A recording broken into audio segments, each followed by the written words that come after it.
hell was that? That's like a skill I really attained to develop. I know I got a lot of years to go, but the earlier we get in Rancid's catalog, it's just pretty nuts. Welcome back to Low End University. It's always a great day when I get to hear more Rancid here on the channel because, honestly, that's precisely where my deep dive into punk rock first began. By now, I've heard a solid chunk of their work, 2 full albums over on Patreon, and tons of other tracks you guys have requested that all spotlight the amazing Matt Freeman so well. However, at this point, Detroit is by far the song I see asked for the most, and it's from an album I constantly see talked about, which is the band's self-titled debut from 1993. Not to be confused with Rancid, self-titled, which I've learned to refer to as Rancid 5 or Rancid 2000. However, let's be clear, this album is Rancid. Before we start, I require you, yes, you, to go subscribe to Matt Freeman's Bass Bunker channel if you have not already. In fact, his video playing through Detroit is what everyone's asking for, and anytime I do a Rancid episode, I always check his channel to see if he's done it, and he has. Seriously, it's not every day you get such a great player uploading as often as he does over there playing through all of his own work. Let's get his channel to 50K like as soon as possible. What do you say? Go over there, subscribe. But without further ado, here's Matt Freeman playing through Detroit from Rancid. Off we go.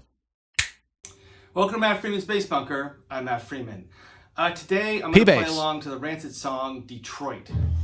Detroit originally Turn my jazz pickup off. This record, Rancid's first full-length LP, and it came out in 1993 on Epitaph Records. I don't think I've heard any songs from this album yet. This song is a little tricky because the tempo fluctuates a little bit, so I'm going to try my best to keep in time.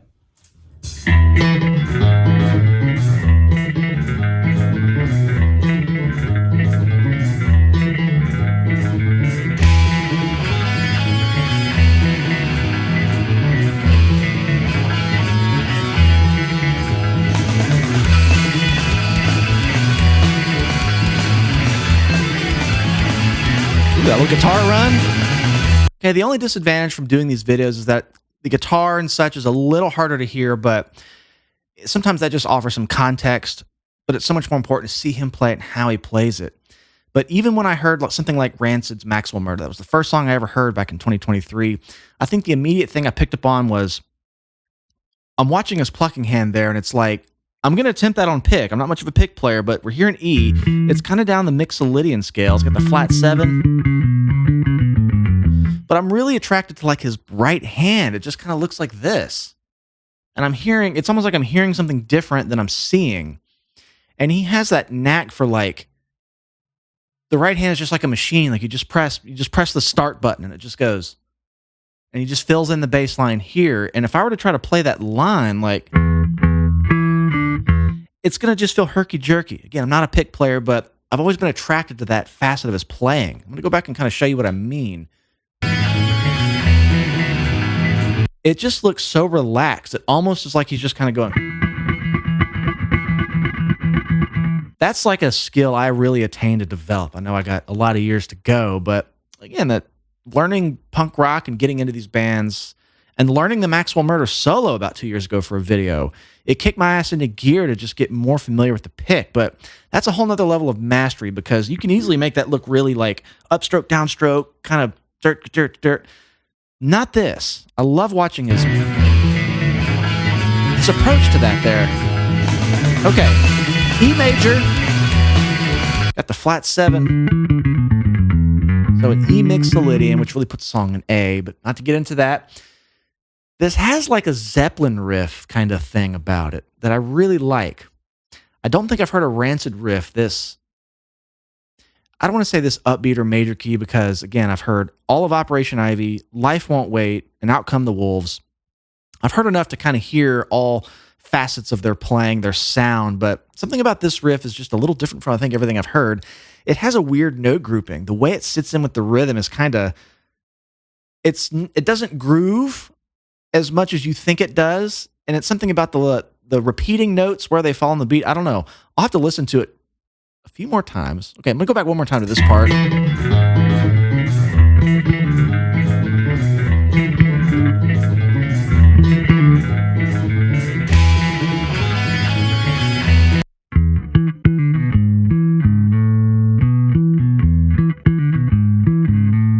And I'm trying to tell if it's A, B, A, B, if it repeats, if that little tag's different, but it's like,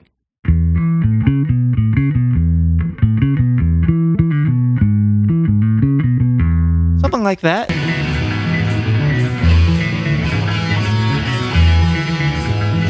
Like the way it sits with the backbeat's interesting.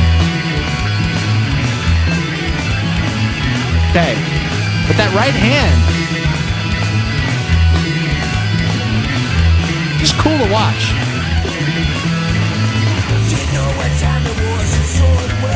Some nice little runs in the guitar back there too. Sounds like bass riff was kind of doing its own thing. All right, what's going on here?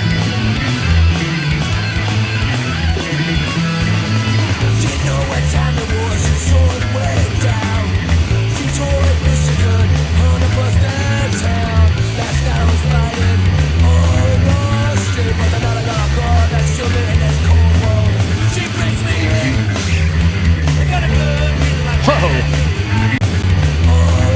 What the hell was that?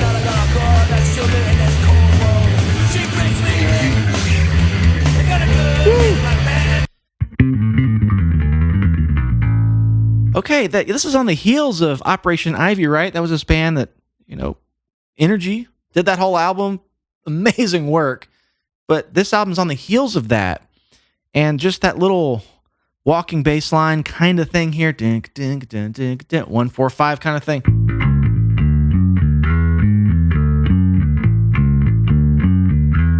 Kind of reminds me of some of those songs. So maybe that type of bass playing is fresh in my mind. Again, I think the biggest surprise hearing the Operation Ivy album was like, man, what were his influences? They're much more classic than I might have thought hearing, again, like Maxwell Murder for the first time. So I got to see that side of his playing come out, and I think back from this earlier album, that might be cutting through a bit more here because I really like the feel of this. Very classic sounding song to me. Good.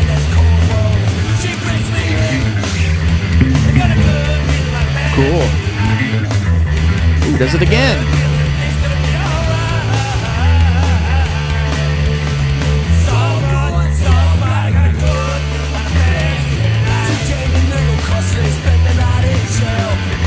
That's great.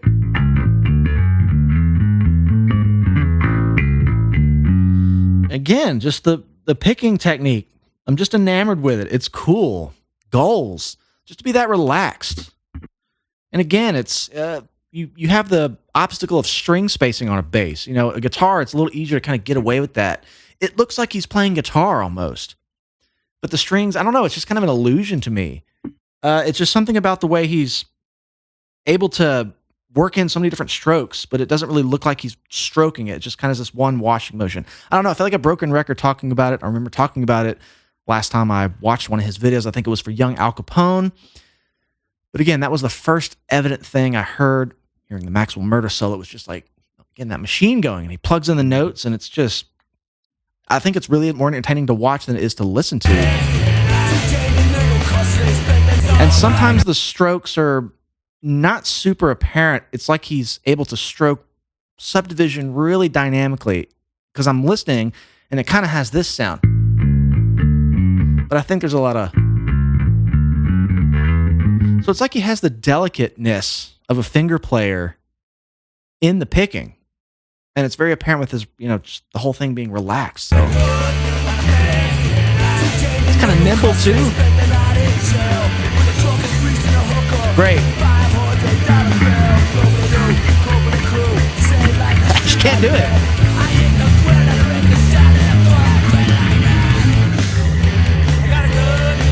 And that booger there, it's happened a few times now. I think it's the same, but some kind of like chromatic, a little bit of...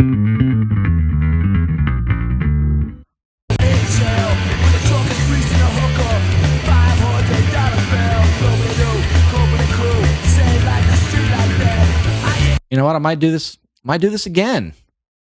Let's see. Why not? Just see if I can get that little run. Yeah, he's subdividing more than it kind of sounds at first. Nice 1, 3, 5 arpeggios.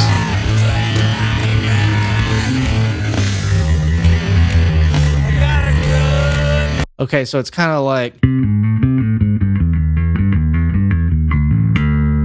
coming back down to land on the 4 chord. So it's kind of going out of scale there. Normally that riff we start off with E mixolydian, flat 7, sorry. So it's kind of ignoring that and using some out-of-key passing tones to give it that bluesy feel. Okay. It's painful to listen to the half-speed thing, so I'm going to go back. Just want to see if I can kind of get some of those notes there.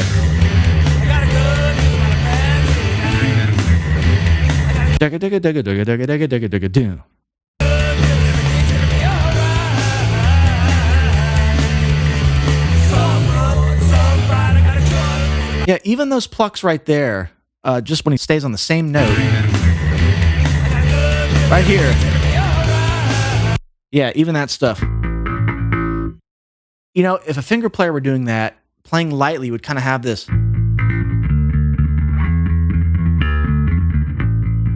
It sounds like that to me. So I've honestly never even checked on what pick gauge he's using. Of course, I've got the fat mic pick here, which is super thin, which I might be able to recreate that a little easier with more give in the pick. But even if I were to just take, like, you know, a pick a lot of players use, 0.88, and get that level of feel, I don't know how you would do it. It just sounds too abrasive. And plucking away from the bridge, you know, the string has more tension down here versus up here. So you can kind of just, it's almost like rubbing over the strings, not necessarily plucking them in the traditional sense. And I think a huge part of his feel and tone is really brought to life playing a little more up here. Because you watch a lot of punk rock bass players play, they're kind of anchored down here at the bridge, you know, this kind of thing. But he's got a whole different thing going on here. It's almost like Carol Kay in a way. Legendary bass player, but she always has picked a lot different than your typical picking, digging in kind of thing. Okay.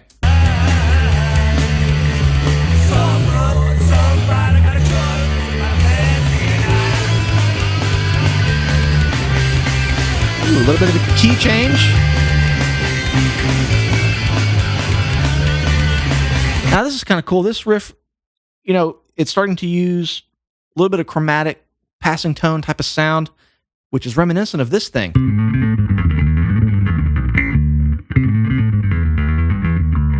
That thing that he's been going to the 4 chord with. So that pattern is almost like,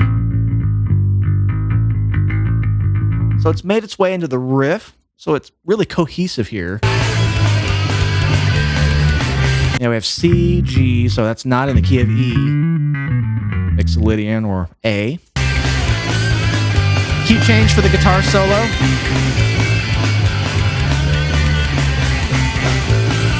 Does anybody remember me pointing this out really long ago when I was listening to a lot of these punk rock songs early on in the channel? I remember going, wow, they always do this. Going through the riff and the 1, 2, 3, that kind of triplet thing. It just reminded me of that here.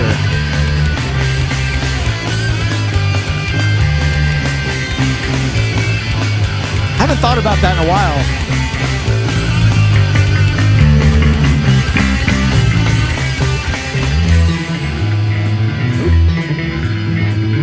That's such a weird riff, and I think it's just the way those 2 notes repeat. I think it's going.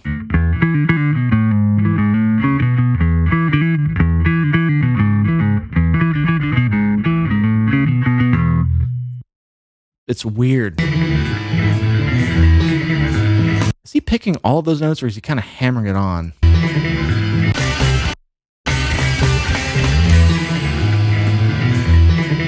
Yeah, I think he's plucking every single note, because it would be easy to go.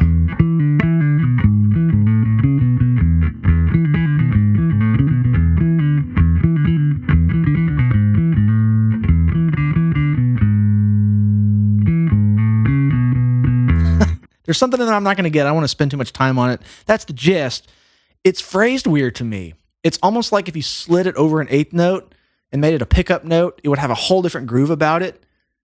But the way it plays with the backbeat, I just find really interesting.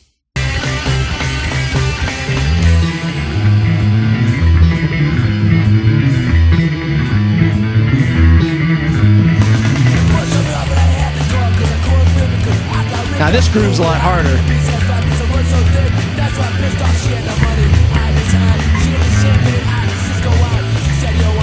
I love the 12-bar blues aspect to this. Damn. Oop, missed it.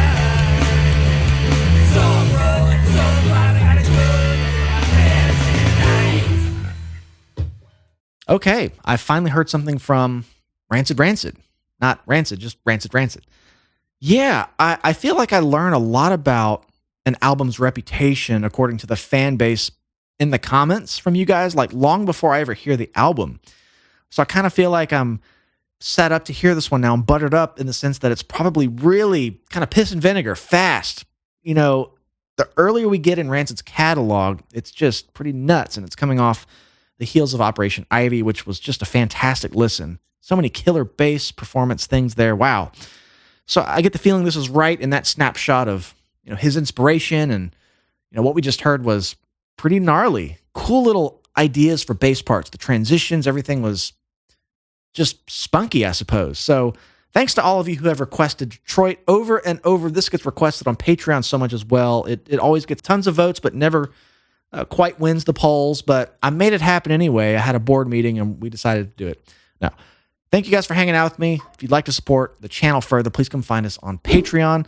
I do full albums. I've done 2 Rancid albums. In fact, And Out Come the Wolves is actually here on the YouTube channel already. You should go check it out. I'll put it over here. Make sure you subscribe to the YouTube channel. I love you all. We'll see you in the next one.